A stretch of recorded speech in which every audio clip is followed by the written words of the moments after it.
Good morning. In today's local flavor, Lee whips up a cool remedy for this hot summer heat. Summer produce is in abundance. So this time of year when it's hot outside, still 100 degrees, I'm going to make a cool and crisp cucumber tomato salad. A lot of people have this recipe, but I'm going to show you a little twist to it. So I'm going to take some red wine vinegar, about a teaspoon of red wine vinegar. And I'm going to take some olive oil. Add that to that. We'll start with this. Start with a base of olive oil and red wine vinegar.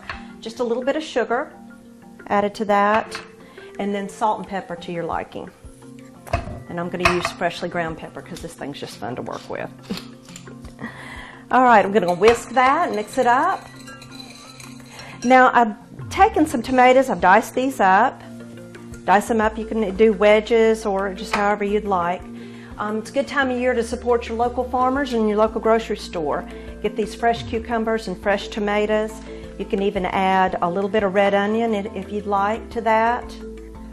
Okay, we're just going to mix this up.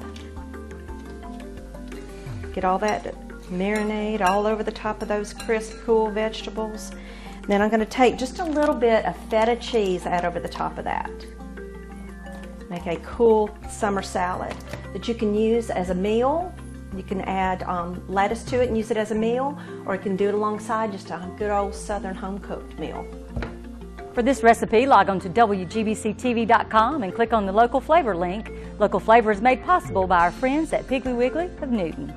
Tomorrow is the primary runoff election. Lauderdale County Circuit Clerk Donna Jill Johnson explains what you can expect on the ballot. In Lauderdale County, we have important races that will be decided on Tuesday. On the Democrat ticket, you'll have one person, one race to vote on, which is our governor's race between Mr. Luckett and Mr. Dupree.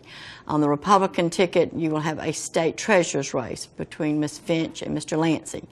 Tax assessor is countywide between Mr. Slay and Mr. Rainey. You also have Supervisor District 1 with Mr. Flory and Mr. Harper. And then in District 5 Supervisor, you will have Mr. Boswell and Mr. Rutledge. The questions that we've been hit with mostly is, if I did not vote on August the 2nd, can I vote August 23rd? And yes, you can.